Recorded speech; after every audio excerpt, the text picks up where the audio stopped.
Bapak Ibu, salam sehat. Dari Pencari Edukasi 21 ingin membagikan tentang kurikulum operasional satuan pendidikan yang kami dapatkan dari pelatihan mandiri, sumber belajar dari Merdeka Mengajar. Nah, apa itu kurikulum? Kurikulum dapat dimaknai sebagai pengalaman belajar murid dari titik awal hingga titik akhir, ya. Komponen kurikulum ada 4. Yang pertama adalah tujuan, yang kedua adalah konten, yang ketiga adalah metode atau cara, yang keempat adalah evaluasi. Untuk klasifikasi dalam kurikulum itu ada 3. Yang pertama adalah tujuan pembelajaran atau konten, yang kedua panduan pedagogi, dan yang ketiga panduan asesmen.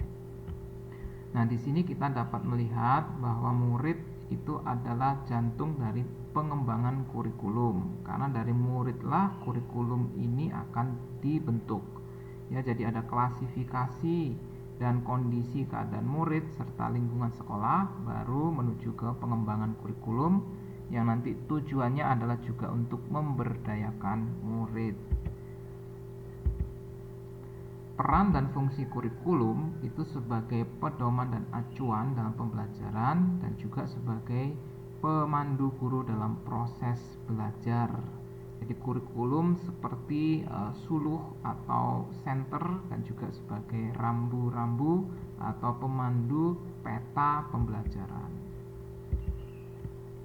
Amanah yang diemban dalam kurikulum ada 3. Yang pertama adalah mewariskan nilai budaya yang relevan dengan masa kini, mengembangkan sesuatu yang dibutuhkan masa kini dan masa depan, dan menilai dan memilih sesuatu yang relevan atau kontekstual sebagai kontrol sosial. Nah, sekali lagi, untuk pengembangan kurikulum itu keadaan murid adalah pijakan awal dalam pengembangan kurikulum. Kurikulum nasional yang dapat kita peroleh dari pemerintah harus dikembangkan menjadi kurikulum operasional satuan pendidikan, sebab kurikulum perlu disesuaikan dengan zaman dan kurikulum perlu diadaptasi oleh satuan pendidikan karena murid-muridnya berbeda-beda, sehingga akan ada adaptasi konteks murid dan pembelajarannya. Untuk proyeksi pendidikan sekarang ini tidak hanya ke nilai kognitif, sikap, psikomotorik, tetapi juga ada tambahan nilai value. Nah, mengenai siklus kompetensi transformatif, yaitu pengembangan pembelajaran paradigma baru, itu ada 3 bagian siklus: antisipasi, aksi, dan refleksi. Ini adalah 3 bagian yang akan selalu ada dalam transformasi kompetensi abad 21. Nah, berikutnya seperti apa transformasi pembelajaran paradigma baru itu? Nah, transformasi pembelajaran paradigma baru ini menekankan pada penguatan kompetensi dan materi esensial atau bermakna. Bukan banyaknya materi atau konten, tetapi konten atau materi esensial dalam pembelajaran yang dilaksanakan secara mendalam. Metode pembelajaran yang paling cocok untuk pembelajaran paradigma baru, sebenarnya tidak ada metode paling cocok, tetapi yang ditawarkan di sini adalah metode inquiry yang menekankan pada rasa ingin tahu sebagai dorongan belajar yang kuat pada murid.